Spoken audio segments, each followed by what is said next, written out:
Praise the Lord. सबको जय मसीह की। आप सब कैसे हैं? मेरा विश्वास है मेरे प्यारे मसीह भाई बहनों प्रभु यीशु मसीह में आनंदित होंगे, सुरक्षित होंगे। हालेलुया। आज का वचन लिया गया है इफिसियों अध्याय 4। आज का टाइटल है मसीह की देह में एकता। हालेलुया। आज हम उस एकता को जानेंगे इस वचन के द्वारा। तो आप मेरे साथ इस वचन को हालेलुया अपनी बाइबल में खोल सकते हैं, पढ़ सकते हैं। तो मैं वीडियो को स्टार्ट करती हूँ। हालेलुया। लिखा है, इसीलिए मैं जो प्रभु में बंदी हूँ तुमसे विनती करता हूँ कि जिस बुलाहट से तुम बुलाए गए थे उसके योग्य चाल चलो। यह वचन कहता है कि जिस बुलाहट से तुम बुलाए गए हो, जिस कार्य के लिए तुम बुलाए गए हो, हालेलुया, बुलाए गए थे, उसके योग्य चाल चलो, कि उसी कार्य के योग्य चाल चलो जो वचन में लिखा है। जो वचन तुम्हें दिया जाता है, जो वचन तुम्हें सुनाया जाता है, जो प्रभु ने वाचाएं बांधी हैं, तुम उसके योग्य चाल चलो। हालेलुया। अर्थात सारी दीनता और नम्रता सहित और धीरज धरकर प्रेम से एक दूसरे की सह लो। परमेश्वर के वचन में लिखा है कि सारी दीनता नम्रता सहित। मेरे प्यारे मसीह भाई बहनों, आपके अंदर घमंड नहीं होना चाहिए, किसी से बदला लेने की चाहत नहीं होना चाहिए। आपके अंदर बदला लेने की नहीं, प्रेम की आत्मा हो, धीरज की आत्मा हो। अगर आपसे नहीं होता, आपसे नहीं सह होता, आपको कोई बुरा कहता है, आपसे बर्दाश्त नहीं होता, तो आप प्रभु से मांग सकते हैं, प्रभु से प्रार्थना कर सकते हैं, परमेश्वर मुझे दीनता का आत्मा दे, मुझे नम्रता का आत्मा दे, मुझे धीरज का आत्मा दे, मुझे भलाई का आत्मा दे। आत्मा के प्यारे मसीह भाई बहनों 9 फल होते हैं। अगर आपसे प्रेम नहीं हो पाता है, आपसे नम्रता नहीं आती आपके अंदर, आप सहना नहीं सीखते, तो आप परमेश्वर से मांग सकते हैं कि प्रभु मुझे प्रेम करना सिखा अपनी देह के अनुसार। मुझे नम्रता का आत्मा दे, मुझे धीरज का आत्मा दे, मुझे प्रेम का आत्मा दे। तो परमेश्वर के वचन में लिखा है, अर्थात सारे दीनता और नम्रता सहित और धीरज धरकर प्रेम से एक दूसरे की सह लो। क्या कहा है प्रभु ने? कि प्रेम से एक दूसरे की सह लो। एक दूसरे की सहने के लिए क्यों कहा है परमेश्वर ने?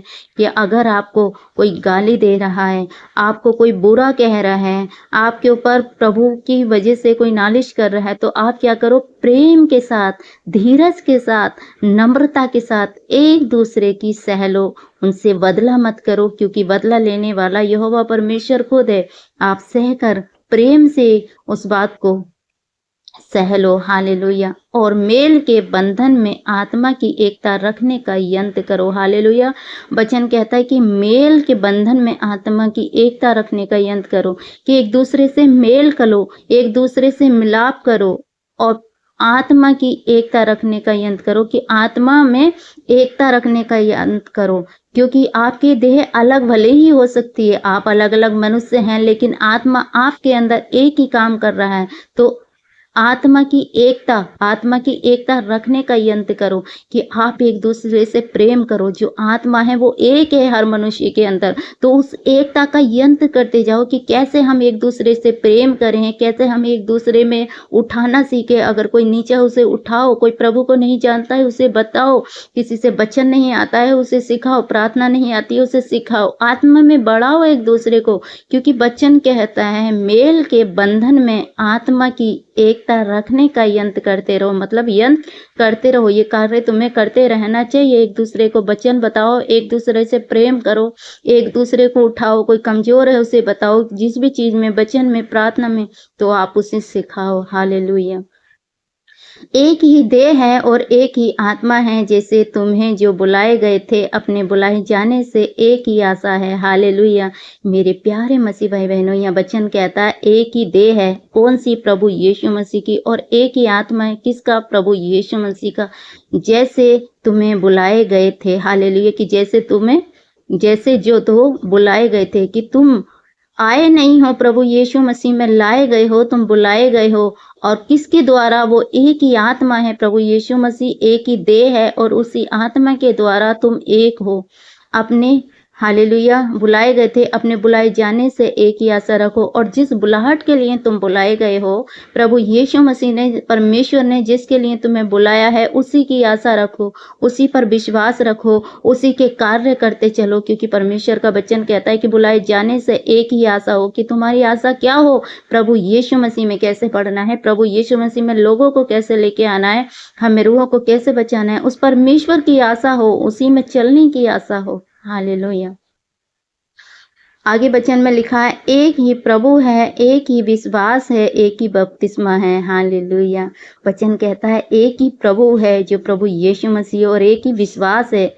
एक ही विश्वास है कि हाँ, हमने प्रभु पर विश्वास किया है। एक ही बपतिस्मा, और एक ही बपतिस्मा है प्रभु यीशु मसीह का, और सबका एक ही परमेश्वर और पिता है। कि सबका एक ही परमेश्वर और एक ही पिता है।